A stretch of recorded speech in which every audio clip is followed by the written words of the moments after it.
नमामि चिन्मयं देवं सद्गुरुं ब्रह्मविद्वरम्। ॐ सहनाववतु सहनौ भुनक्तु सह वीर्यं करवावहै तेजस्विनावधीतमस्तु मा विद्विषावहै। ॐ शान्ति शान्ति शान्तिः। आप्यायन्तु ममाङ्गानि वाक्प्राणश्चक्षुश्रोत्रमथो बलमिन्द्रियाणि च सर्वाणि। सर्वं ब्रह्मोपनिषदं माहं ब्रह्म निराकुर्याम् मा ब्रह्म निराकरोत्। अनिराकरणमस्त्वनिराकरणं मे अस्तु। तदात्मनि निरतेय उपनिषत्सु धर्माः ते मयि सन्तु ते मयि सन्तु। ॐ शान्ति शान्ति शान्तिः। हरि ओम। सभी को बहुत दिनों के बाद हम लोग फिर से मिल रहे हैं। हम लोगों ने केनोपनिषद के प्रथम 2 खंड का अध्ययन किया था। अब आज से हम लोग तृतीय खंड में प्रवेश करेंगे।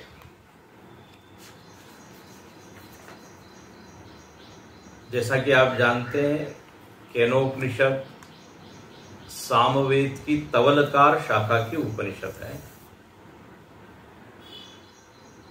इसका प्रारंभ शिष्य के एक प्रश्न से होता है। प्रेरक के विषय में प्रश्न है कि ये जो शरीर मन इत्यादि जो संघात है, इसका प्रेरक कौन है। इसके उत्तर में आचार्य ने ब्रह्म तत्व को बताया, जिसको आप चैतन्य कहते हैं। वही प्रेरक है। ये अपने आप से ये काम करते नहीं है। शरीर आदि जो घटक हैं, विस्तार से उसका निरूपण पीछे 2 खंडों में हुआ।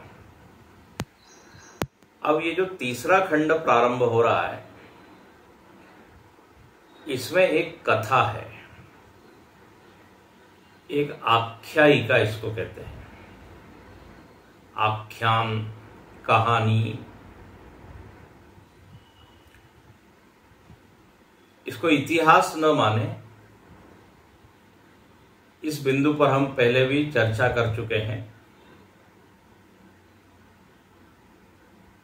जब भी संवाद आता है या कथा आती है, तो वह हमको तत्व का ज्ञान ठीक अच्छे से कराने के लिए श्रुति ये योजना बनाती है। ये कोई ऐतिहासिक घटना नहीं है। तो यहां पर अत्यंत रोचक एक कहानी है। हो सकता है आप में से कई लोगों ने ये कहानी सुनी हो।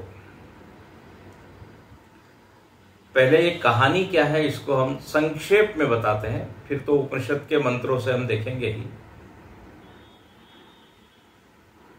लेकिन ये कथा क्या है और इसका प्रयोजन क्या है, तो भाष्यकार ने यहां पर उसका अभिप्राय बताया है। तो पहले कथा देखते हैं, ये कथा क्या है। कथा ये है कि एक बार देवता और असुरों में संग्राम हुआ और उसमें देवताओं की विजय हुई।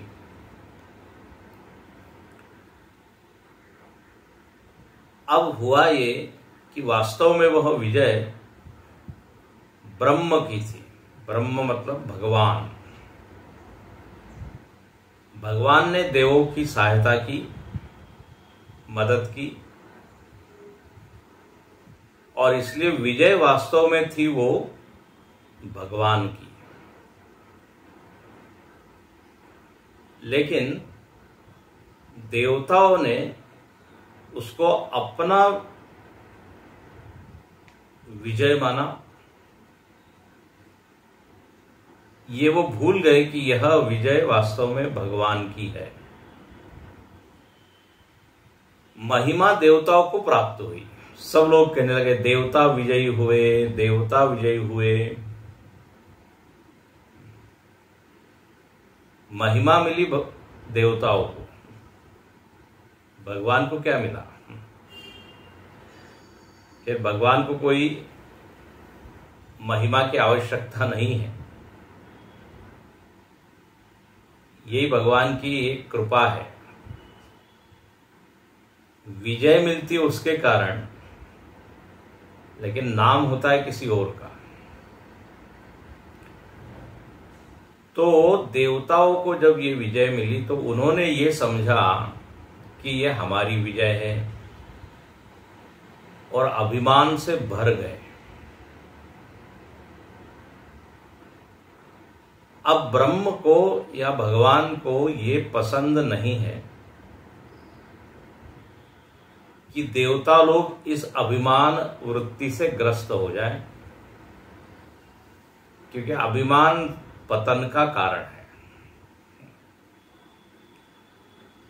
तो भगवान ने एक लीला रची और उस लीला के द्वारा देवताओं का जो अहंकार था उसको समाप्त किया, अभिमान से मुक्त किया। और तब देवताओं को ये ज्ञान हुआ कि हम लोगों का अभिमान झूठा है, हमारे करने से कुछ नहीं होता, साईं से सब होत है, बंदे से कछु नाही। तो यह भगवान ने अभिमान को दूर करने के लिए लीला की। जब देवता लोग इस विजय की खुशी मना रहे थे तो अचानक भगवान ने एक यक्ष का रूप लिया, एक अद्भुत रूप लिया। सारे देवता लोग आश्चर्यजनक दृष्टि से देखने लगे कि ये कौन आ गया भाई। तो इंद्र ने अग्नि को भेजा उनके पास कि जरा देख, पहचान करके आइए, आप परिचय कीजिए। लेकिन अग्नि गया, वो पहचान नहीं पाया। फिर वायु को भेजा, वायु भी असफल होके वापस आया, बोले नहीं जान सके हम। अभी हम देखेंगे मंत्रों के साथ बहुत विस्तार से ये कथा, लेकिन अभी पहले संक्षेप में बता रहे हैं। तो अग्नि और वायु जब दोनों नहीं परिचय कर पाए उसका, तो इंद्र स्वयं गया। इंद्र वहां कुछ देर खड़ा रहा, तब वहां पर ब्रह्म विद्या, क्योंकि पार्वती के रूप में वह आई, और उसने इंद्र को ज्ञान कराया उस परमात्मा का। तब इंद्र को यथार्थ स्थिति मालूम हुई कि जो हम विजय में मदमस्त हो रहे हैं, जिसको भूल गए हैं, वो तो ये है। तो संक्षेप में ये कथा है। अब लेकिन इस कथा में इतने सारे बिंदु हैं, इसका अभिप्राय यहां भाष्यकार पहले बताते हैं कि ये कथा से हमको क्या सीखना है, ये कथा का अभिप्राय क्या है। हमेशा हम देखिए सुनते हैं कहानी और फिर बताया जाता है बच्चों को, बताओ इस कहानी से क्या सीखा, बड़े the moral of the story. तो यहां पर भाष्यकार पहले बहुत ही सुंदर प्रस्तावना करते हैं मंत्र में जाने के पहले, और पहले ही बता देते हैं कि आपको इस कथा से क्या क्या सीखना है, क्या क्या समझना है। तो आप यदि अपने भाष्य के पृष्ठ क्रमांक 80 पर देखें, जहाँ द्वितीय खंड पूरा हो जाता है, तृतीय खंड का प्रारंभ है, मंत्र का नहीं, भाष्य का प्रारंभ। तो इस भाष्य में भगवान भाष्यकार लिखते हैं, ब्रह्म देवेभ्यो विजिज्ञे। ये जो मंत्र है ये प्रारंभ हो रहा है, तृतीय मंत्र ब्रह्म देवेभ्यो विजिज्ञे, यहां से शुरू होता है। तो भाष्यकार लिखते हैं, यह जो कथा इस मंत्र से प्रारंभ हो रही है, क्यों हो रही है?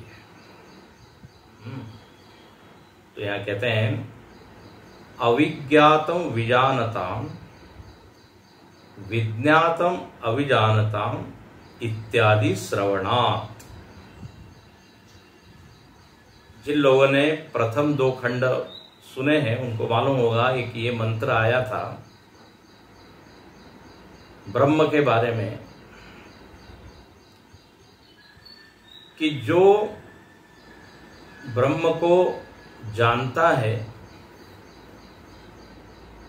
सही रूप से जो जान लेता है, वो कहता है ब्रह्म तो अज्ञात ही है, ब्रह्म को हम जान नहीं सकते। इस तरह से जानना ही सही जानना है। अनिर्वचनीय है, उसका वचनों के द्वारा वर्णन होता नहीं।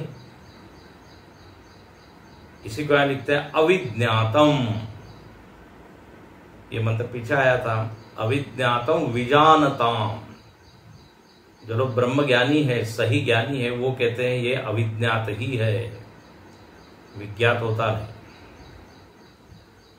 और विज्ञातम अविजानताम, और जो अज्ञानी लोग हैं उनको ब्रह्म ज्ञात हो जाता है, मतलब वो कहते हैं हमने ब्रह्म को जान लिया। जो लोग कहते हैं ब्रह्म को हमने जान लिया, श्रुति कहती है उन्होंने तो नहीं जाना, वो अज्ञानी है। यस्या मतम तस्य मतम, यस्य अमतम तस्य मतम। इस मंत्र की पहली लाइन वो है, पीछे आप देखिए। जो नहीं उसको कहता है कि नहीं समझ पाते, बस बोले, यही उसको समझने का तरीका है। तो इत्यादि श्रवणात्, ये पीछे सुनाया। अच्छा, अब व्यवहार में क्या होता है आगे देखिए। यद अस्ति तद विज्ञातम, बहुत सुंदर। व्यवहार में हम देखते हैं कि जो चीज होती है ना, वो ज्ञात होती है, आप उसको जान लेते हैं। यद अस्ति तद विज्ञातम प्रमाणैहि। जैसे पेड़ है, तो पेड़ को आपने नेत्र से जाना, नेत्र प्रमाण है। तो चूंकि पेड़ है तो पेड़ क्या हो गया, इंद्रियों के द्वारा, प्रमाण के द्वारा जाना गया। तो जो चीज होती है वो विज्ञात होती है। व्यवहार में तो यही नियम। ये आगे देखिए, यन नास्ति तद अविज्ञातम। और जो नहीं होती वो अविज्ञात होती है, वो अज्ञात होती है। जो नहीं होती है उसका ज्ञान होता नहीं है। अब यदि सामने पेड़ नहीं है तो आपको पेड़ का ज्ञान नहीं होगा। पेड़ है तो ज्ञान हो रहा है, पर्वत है तो ज्ञान हो रहा है, पर्वत नहीं है तो अविज्ञात है।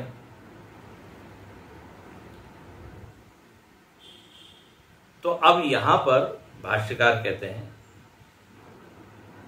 शशविषाण कल्पम अत्यंतमेव असदृष्टम। जो चीज बिल्कुल होती नहीं है वो अज्ञात होती है, अविज्ञात होती है। जैसे खरगोश के सींग। अब खरगोश के सींग होते नहीं है, इसलिए वो क्या है, कभी भी किसी को उसका ज्ञान होता नहीं है। अत्यंतम असत एव दृष्टम, वो असत होते हैं।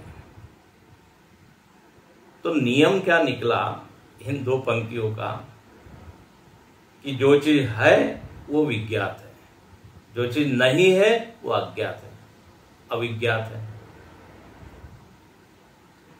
तो अब ब्रह्म को भी आप क्या कह रहे हो, ज्ञान नहीं होता, ज्ञान नहीं होता, अविज्ञात है, अविज्ञातम विजानताम।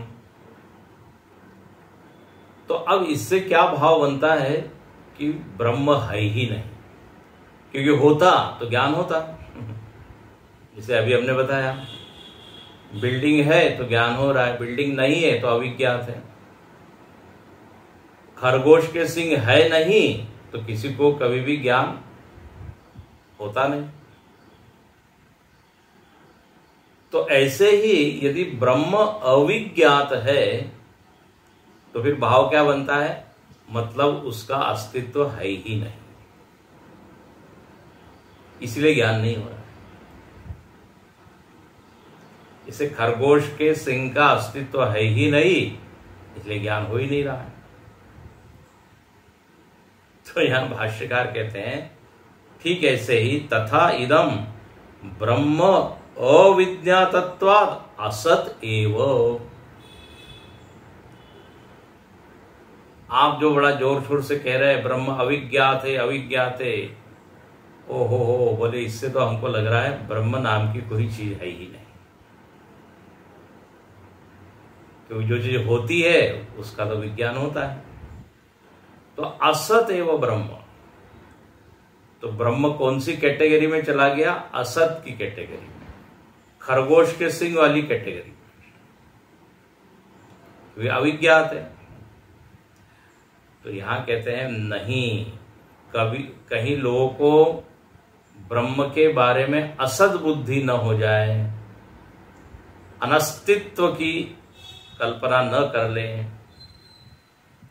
और ये कर सकते हैं, कौन कर सकते हैं, मंद बुद्धि लोग। तो ब्रह्म अविज्ञातत्वाद असत एव इति मंद बुद्धि नाम व्यामोहो मां भूत।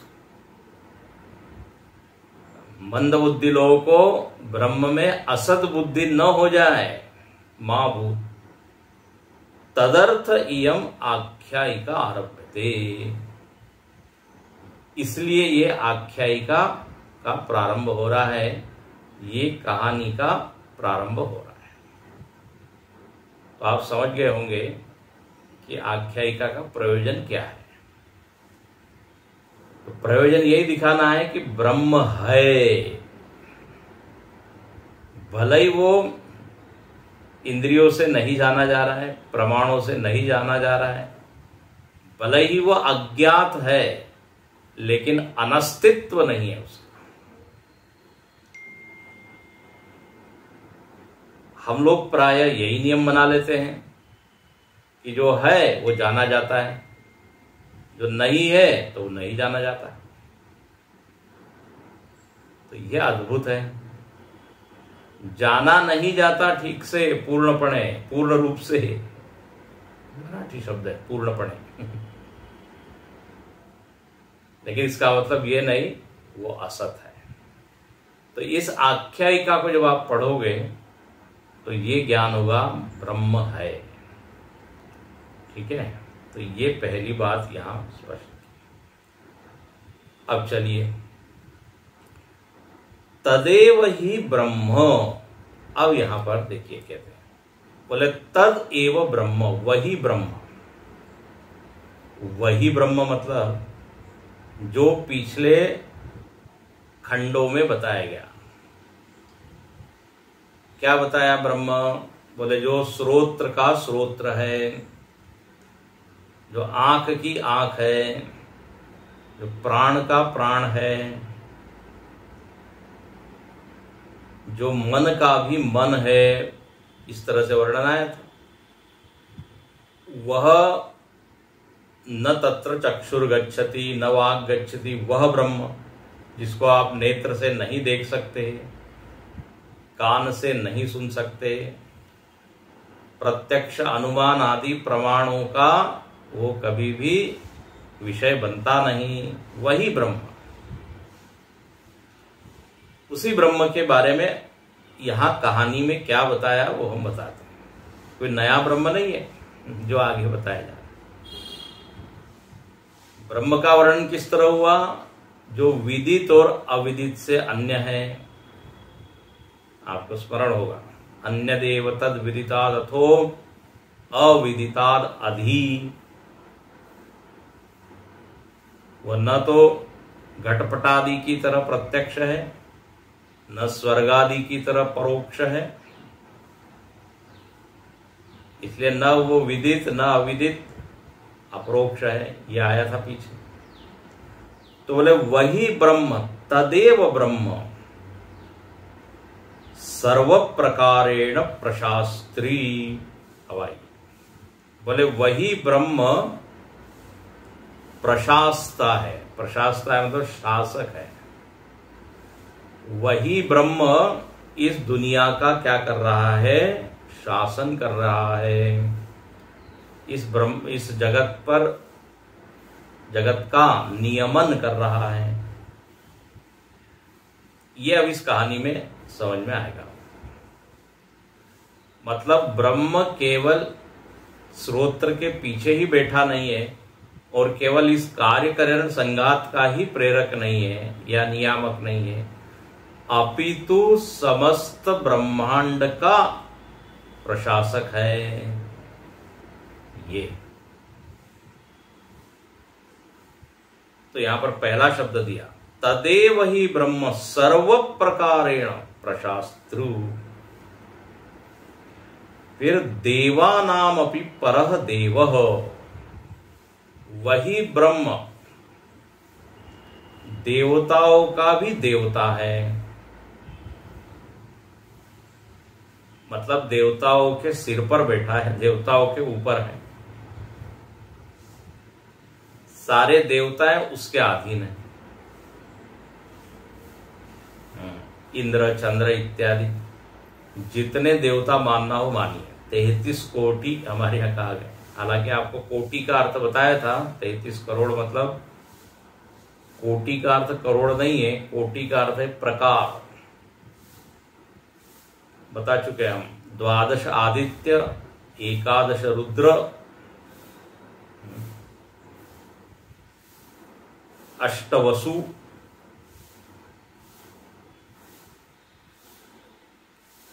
'अश्विनी कुमार,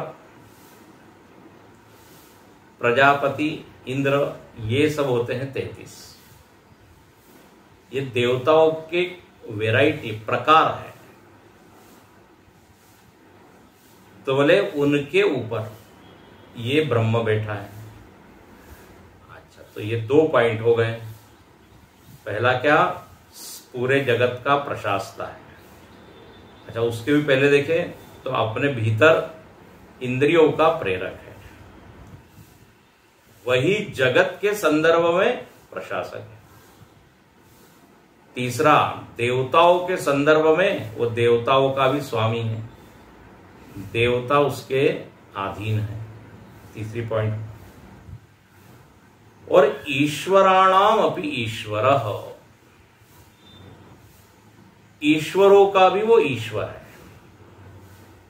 बोले मतलब इतने सारे ईश्वर हैं, ईश्वरों का ईश्वर है मतलब। देखो, ईश्वर शब्द का अर्थ होता है जो शासन करे। ठीक है। अब आप देखिए, छोटे छोटे ईश्वर बहुत हैं।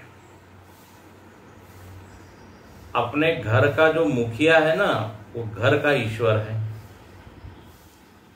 जो घर को मैनेज कर रहा है। कोई संस्था का नायक है, लीडर है,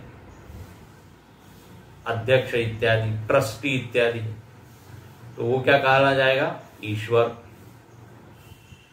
फिर कोई राजनीतिक दल इत्यादि है, उसका जो नेता है वो उतने संदर्भ में क्या है? ईश्वर है। तो छोटे छोटे से ईश्वर सब है। किसी भी ग्रुप को यदि कोई मैनेज कर रहा है, उनको ऑर्डर दे रहा है, आदेश दे रहा है, उनके ऊपर शासन कर रहा है, तो वो हो गया ईश्वर। तो ऐसा अनंत ईश्वर हो गए। तो उन सारे ईश्वरों का जो ईश्वर है वो है ब्रह्म। अब देखिए कई बार जो है ना, ये ब्रह्म शब्द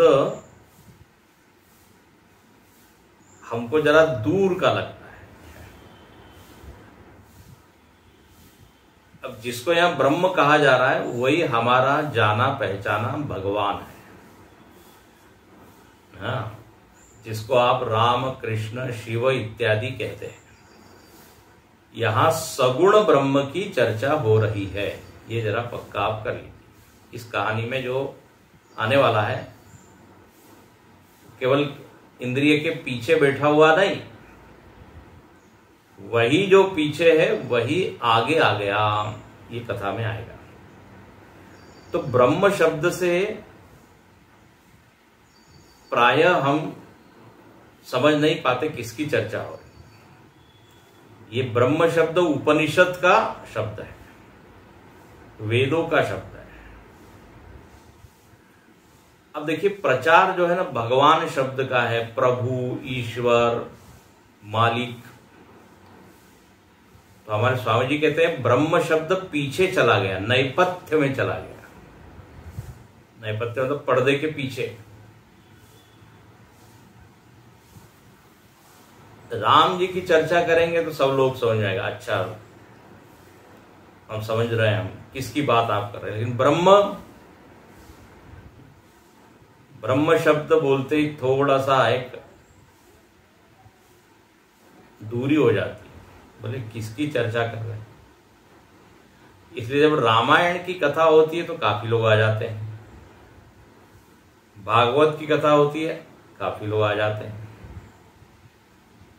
लेकिन जब हम कहा जाएंगे ब्रह्म ज्ञान सुनने के लिए आइए, उपनिषद पर प्रवचन हो रहे हैं, वेदांत पर प्रवचन हो रहे हैं, बोले क्या बताया जाएगा वेदांत में, बोले ब्रह्म का स्वरूप। अब बोले ठीक है, आप रखिए अपना ब्रह्म आपके पास, कुछ भगवान की लीला इत्यादि हो तो बताइए, वो हम सुनने आएंगे। तो प्रचार किस शब्द का ज्यादा है, भगवान। हालांकि रामचरितमानस में गोस्वामी जी बार बार ये हमको याद कराते हैं, अगुण सगुण दोई ब्रह्म स्वरूपा। बोले जो राम जी है ना यही ब्रह्म है, यही भगवान है। जिसको उपनिषद ने ब्रह्म कहा, रामायण ने उसी को राम कहा, भागवत ने उसी को कृष्ण कहा, उसी को परमात्मा ब्रह्म भगवान इति शब्दते भागवत में आता है। अब होता क्या है, प्रचार जिसका आता है ना वो सामान्य चीज आ जाती है, ब्रह्म शब्द पीछे चला गया। हमारे स्वामी जी ने उदाहरण दिया, जैसे आजकल योग शब्द का बड़ा प्रचार है, योग काफी आगे आ गया है। जहां देखो वहां पार्क में क्या हो रहा है, लोग योगा कर रहे हैं, प्राणायाम कर रहे हैं। तो ऐसा नहीं कि प्राणायाम शब्द पहले नहीं था या प्राणायाम की साधना पहले नहीं थी। लोग योगा करते थे, सूर्य नमस्कार करते थे, लेकिन जिस ढंग से प्रचार हो गया है तो सबको बिल्कुल वो निकट का लगने लगा। हाँ बोले जानते हैं, अनुलोम विलोम करते हैं, भ्रामरी करते हैं, अपने दिनचर्या का एक अंग हो गया है, घटक हो गया है। तो आगे आ गया नहीं है, इतने दिनों तक था लेकिन पीछे था। ऐसे ही ब्रह्म शब्द जो है वो पीछे चला गया। लेकिन उपनिषद तो कहता है ब्रह्म देवेभ्यो विजिज्ञे। अब पुराणों में इसी क्या बोलेगा, क्या बोला जाएगा, भगवान ने देवताओं के लिए विजय प्राप्त की, असुरों को हराया। लेकिन उपनिषद ने क्या शब्द बोला? ब्रह्म। तो ये जान के रखिए कि ब्रह्म को आप कोई अननोन अज्ञात कहीं दूर उसको मत पटक दीजिए, फेंक दीजिए। अपना ही भगवान, सगुण ब्रह्म की यहां चर्चा हो। तो वह भगवान देवताओं का देवता है, ईश्वरों का भी ईश्वर है। यहां पर इस कहानी में ये आपको बात बताई जाएगी। अच्छा, अगला पॉइंट जो आएगा वो ये कि दुर्विज्ञेय हो। अगला शब्द देखिए, दुर्विज्ञेय। बोले इस भगवान को पूरी तरह समझना कठिन है। क्यों कठिन है? तो आगे बताएंगे। देवता लोग भी उसको समझ नहीं पाए। दुर्विज्ञेय का सीधा मतलब है आपको यदि उसको जानना है तो काफी मेहनत करनी पड़ेगी। अपने जीवन को ठीक ठाक करना पड़ेगा, अंतःकरण को सजाना संवारना पड़ेगा, काफी चीजें बदलनी पड़ेगी अपने में, सोच का तरीका, कर्म करने का तरीका, तब जाके वो बात पकड़ में आती है। जैसे किसी विद्यार्थी को कहा जाए कि भाई ये विषय बड़ा कठिन है, इसका मतलब क्या होता है? आपको ज्यादा एकाग्रता से पढ़ना पड़ेगा, ज्यादा तैयारी करनी पड़ेगी, मेहनत ज्यादा करनी पड़ेगी। यह उसका लक्ष्यार्थ होता है। दुर्विज्ञेय का मतलब यही है कि ये नहीं चलते फिरते आपको दिख जाएगा ब्रह्म, समझ में आ जाएगा चाय पीते पीते, ऐसा नहीं होगा, टीवी देखते देखते। तो यहां दुर्विज्ञ, यहां इंद्र को भी वो समझ में नहीं आया। अभी आप देखेंगे कहानी में। तो दुर्विज्ञेय। फिर देवानाम जय हेतु, बहुत सुंदर। बोले ये ब्रह्म क्या है? तो देवताओं का जय में हेतु है। मतलब ये कि जो देव वृत्ति वाले लोग हैं ना, उनका ये पक्षपाती है। ये परमात्मा, ये भगवान, ये ब्रह्म, यदि हम भी देव वृत्ति से संपन्न हो जाए तो समझ में आ जाएगा। बहुत सुंदर। देवानाम जय हेतु, इसलिए कहानियों में बार बार ये आता है। देवासुर संग्राम हुआ और भगवान ने किसका पक्ष लिया? देवताओं। तो देवानाम जय हेतु, और आगे असुराणाम पराजय हेतु, वह असुरों के पराजय का कारण है। असुरों के सामने उसकी शक्ति बहुत ज्यादा है। तो असुर मारे जाते हैं, देव जीतते हैं। तो जब इतनी सारी चीजें हैं तो वो ब्रह्म नहीं है, ये कैसा कह सकते हैं? तत्कथम न अस्ति इति एतस्य अर्थस्य अनुकूलानि ही उत्तराणि वचांसि दृश्यन्ते।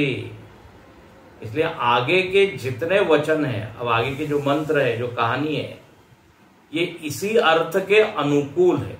इसी अर्थ के अनुकूल मतलब ब्रह्म है, ये सिद्ध किया जाता है इस कथा के द्वारा। क्योंकि जो प्रशासता है वो देवताओं का देवता है, सारे शासकों का शासक है, जिसके कारण देवता लोगों को विजय मिली, असुर हार गए, वो ब्रह्म है ही नहीं। ये कहना तो बहुत बुद्धि की मंदता होगी।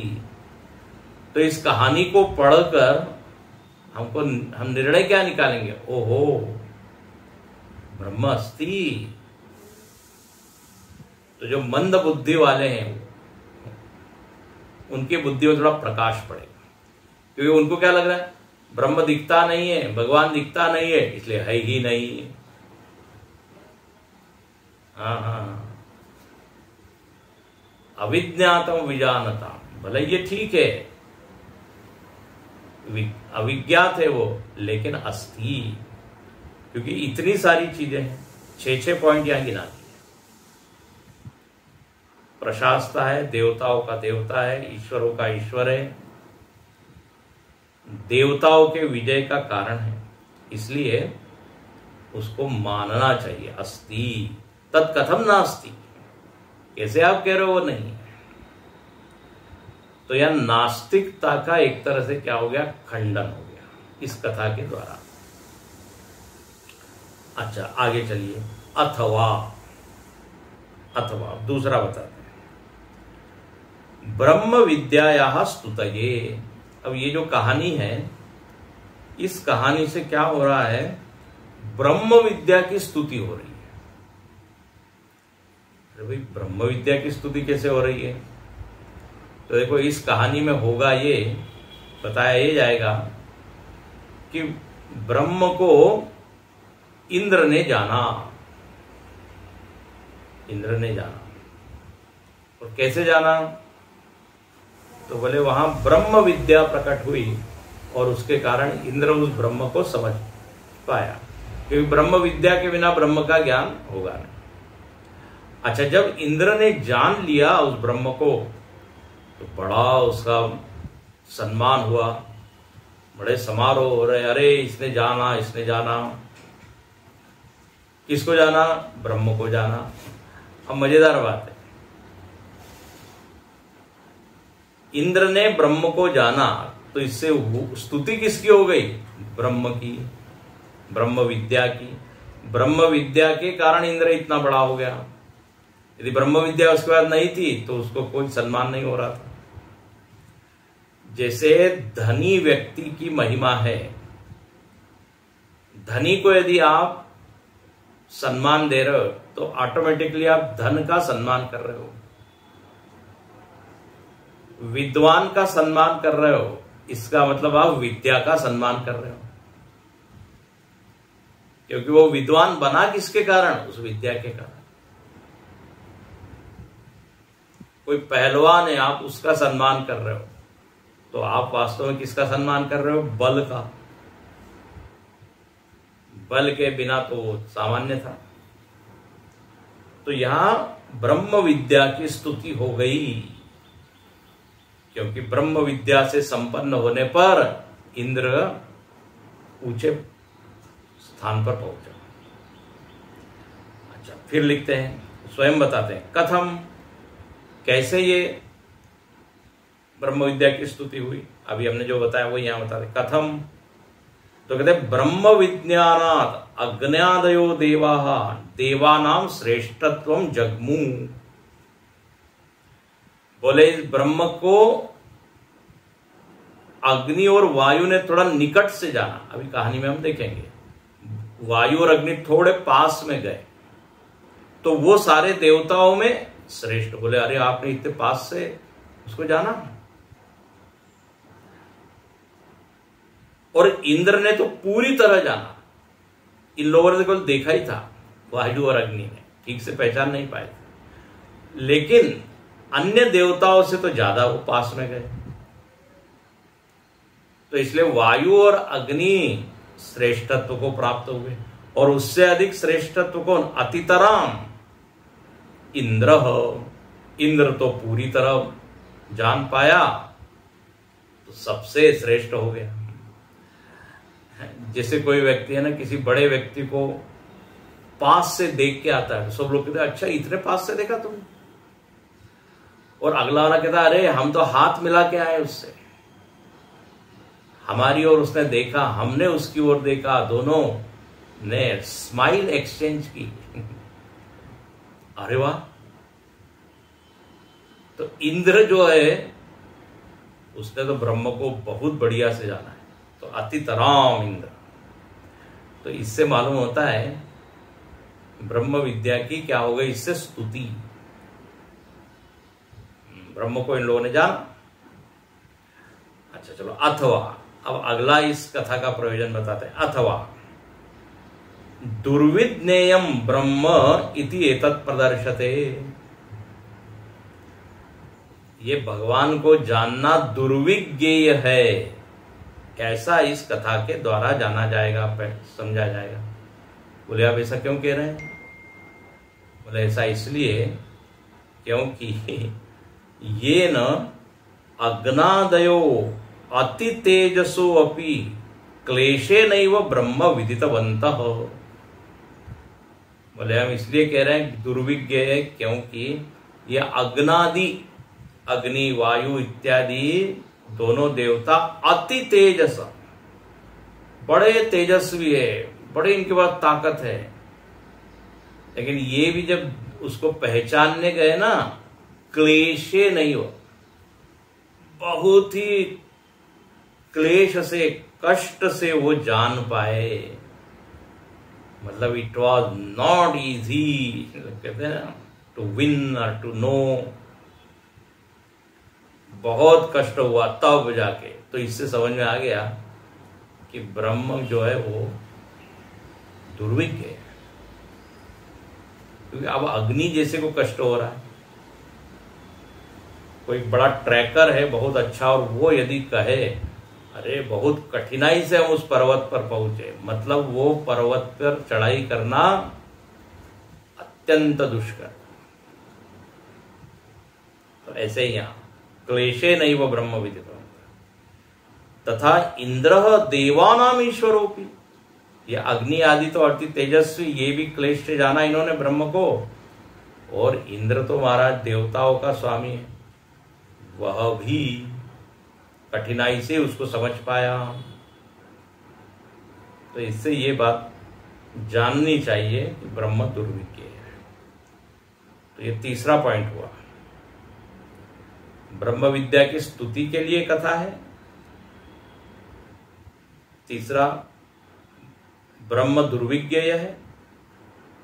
और पहला पॉइंट आपको बताया जिसमें 6 लक्षण बताए कि ब्रह्म अस्ति, प्रशास्त्र इत्यादि 6 लक्षणों वाला ब्रह्म है, ये इस कहानी से समझ में आएगा। दूसरा, ब्रह्म विद्या की स्तुति हो रही है। तीसरा, दुर्विज्ञ है।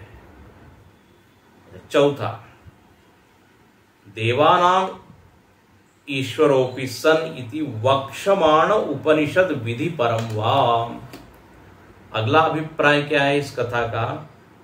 तो बोले उपनिषद, अब आगे की जो उपनिषद आएगी, वक्षमाण उपनिषद विधि परम, उसमें कुछ विधान किया जाएगा, कुछ बताया जाएगा, ऐसा करना है। तो इस आख्यायिका को पढ़ने पर मालूम पड़ेगा कि हमको क्या करना है। तो विधि परम, इस आख्यायिका का एक प्रयोजन है कि आपको समझ में आएगा क्या करना है, विधि क्या है, विधि परम। वाह। और अगला 5वां पॉइंट है, ये सबसे महत्वपूर्ण, सबसे महत्वपूर्ण। वाह भाष्य में देखिए, सर्वं ब्रह्म विद्या व्यतिरेकेण प्राणिनाम कर्तृत्वादि अभिमान मिथ्या इति एतद् दर्शनार्थं वा आख्यायिका। बोले ये आख्यायिका ये बताने के लिए है कि जो ब्रह्म विद्या से संपन्न नहीं है, जिन्होंने ब्रह्म को जाना नहीं, बोले वो सारे प्राणी कर्तृत्वादि अभिमान से ग्रस्त रहेंगे और उनकी पिटाई होती रहेगी। पिटाई मतलब दुख उनको मिलता रहेगा। ब्रह्म को जब तक नहीं जानोगे अभिमान रहेगा, और यह है अभिमान कैसा? मिथ्या। कर्तृत्वादि अभिमान मिथ्या इति एतद् दर्शनार्थ। तो यहां 2 पॉइंट्स है। ब्रह्म को जानने पर अभिमान की समाप्ति। इसलिए राम गीता के प्रसंग में लक्ष्मण जी को राम जी ने यही बताया। ज्ञान का लक्षण क्या है? लक्ष्मण जी ने पूछा, तो बोले ज्ञान मान जह एकहु नाई।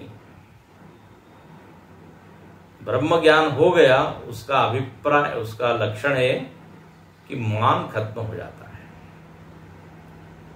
अच्छा, मान मतलब होता क्या है?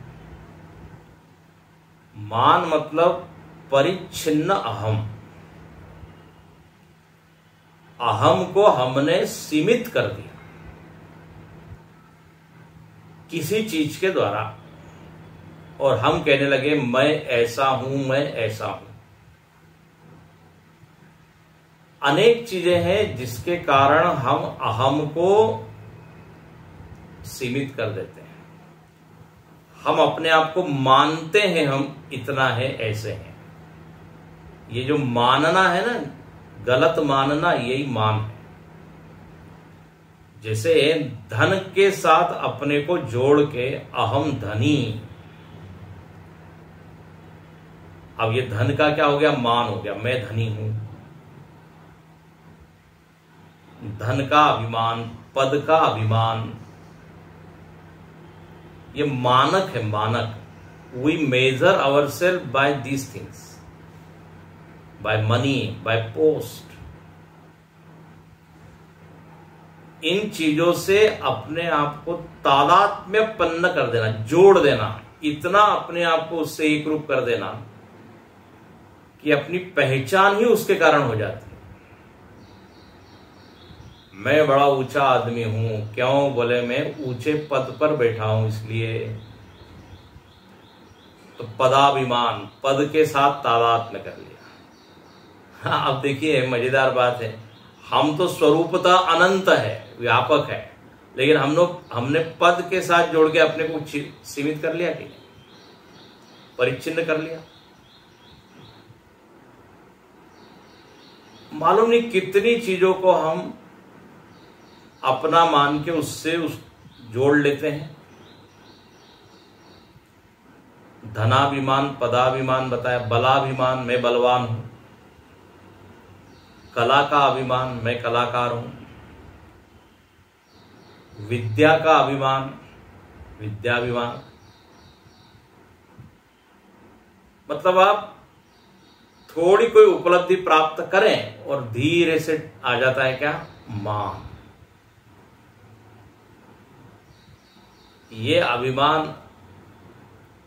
किसका आएगा इसका कोई भरोसा नहीं। तप का अभिमान, हाँ मैं तपस्वी हूं। और तो और क्या बताएं, मैं विनम्र हूं, विनम्रता का अभिमान। मेरे जैसा विनयी व्यक्ति कोई है नहीं। वाह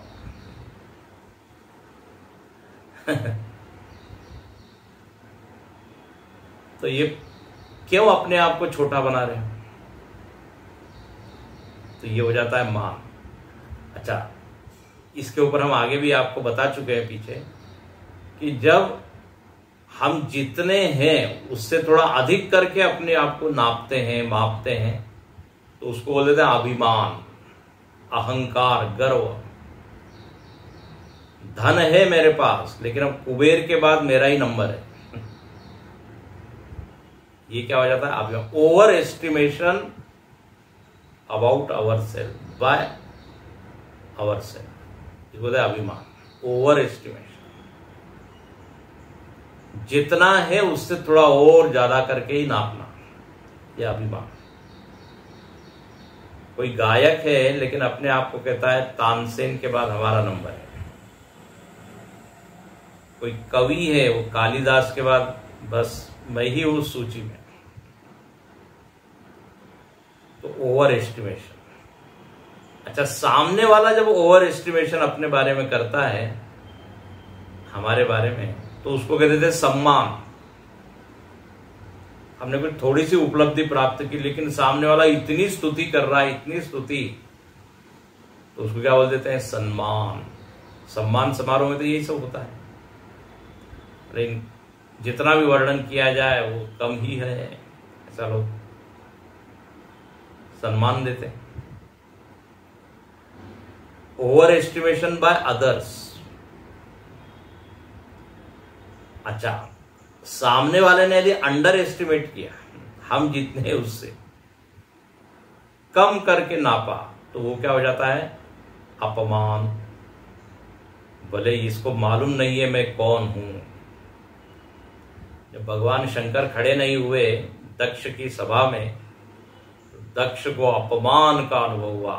बोले इनको मालूम नहीं है हम प्रजापति हैं, इतने बड़े हैं। अपमान, जब सामने वाला व्यक्ति कम करके नापता है, और जब हम अपने आप को अंडर एस्टिमेट करते हैं, मतलब थोड़ा कम कम रखते हैं अपने आप को, तो ऐसे व्यक्ति को कहते हैं विनयी।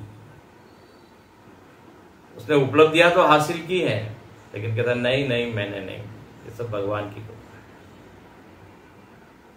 जैसे भगवान श्री हनुमान जी महाराज, सो सब तव प्रताप रघुराई, नाथ न कछु मोही प्रभुताई। तो ये हो गया विनय। तो मान, क्या कहते हैं, अपमान, सम्मान इत्यादि के मूल में है मान। कुछ न कुछ हमने अपने आप को नाप लिया, मान लिया। और यहां कहते हैं जब ब्रह्म को आप जान लोगे, अपने स्वरूप को, तो ये सारे मानक जो है ना वो हट जाएंगे। तो बड़ा अच्छा लिखते हैं कि ब्रह्म विद्या व्यतिरेकेण प्राणिनाम कर्तृत्वादि अभिमान मिथ्या। अच्छा, अब यहां कहते हैं ये अभिमान जो है ना मिथ्या है। देखो क्यों मिथ्या है? कोई कहेगा हमने इतना उपलब्धि हासिल की है तो हमारा अभिमान जायज है। मैं यदि कह रहा हूं मैं इतना बड़ा हूं, so what is the problem in that? Ravan यही कहता था, मेरा अभिमान जायज है, मैंने तप किया है। यही तो गड़बड़ है। तप करने की शक्ति क्या तुम लेके आए थे कि तुमने उसको पैदा किया? विचार करेंगे तो ये अभिमान जो है कहीं का नहीं रहेगा। इसलिए लिखते हैं कर्तृत्वादि अभिमान मिथ्या इति दे एतद दर्शनार्थ। ये आख्यायिका कहानी में यही बताया जाएगा कि महाराज करते हैं कोई और, जबरदस्ती अपने आप क्यों मान रहे हो? रावण को यही तो हनुमान जी कहते हैं, तुम कहते हो तुमने अपने बल से ये किया। अरे बोले उसका बल है। यदि हम कहते हैं हमने आज पढ़ाई की और ये डिग्री प्राप्त की, कल्पना कीजिए माता पिता यदि फीस नहीं भरते तो, प्रोफेसर यदि पढ़ाते नहीं तो, कॉलेज और यूनिवर्सिटी का एक सिस्टम नहीं होता तो, हम कह सकते थे कि मैं IAS IPS हूं। आप यदि लिखने बैठ जाए तो अभिमान तो हवा हो जाएगा, गायब हो जाएगा। यहां देवताओं ने यही गलती की, उपलब्धि हासिल की लेकिन माना ये हमारी है। तो कहते हैं इस कहानी के द्वारा ये समझाया जाएगा। यथा देवानाम जयादि अभिमान तद्वदिति। जैसे देवताओं का अभिमान हो गया, तब भगवान ने कहा कि अरे हमारे ये भगत लोग हैं, हमको मानते हैं और फिर भी अभिमान करते हैं, तो इनको अभिमान से मुक्त करना पड़ेगा। इसलिए ये कहानी यहाँ पर बताई गई। और अब यहाँ से अगला जो वाक्य है, यहाँ मंत्र के ऊपर भाष्य प्रारंभ होता है। ब्रह्म ब्रह्म देवेभ्यो विजिज्ञे। अब ये मंत्र है, तो इसके ऊपर अब भाष्य कल अब देखेंगे। हम मंत्र पढ़ेंगे और भाष्यकार ने बहुत ही अच्छा यहाँ एक एक शब्द खोल के समझाया है। एक कहानी बड़ी सुंदर है, मजेदार है, रोचक है। तो ये जो पॉइंट्स है, ये पॉइंट्स आप याद रखिएगा। ओम पूर्णमदः पूर्णमिदं पूर्णात् पूर्णमुदच्यते पूर्णस्य पूर्णमादाय पूर्णमेवावशिष्यते। ओम शांति शांति शांति। हरि ओम। श्री गुरुभ्यो नमः। हरि ओम।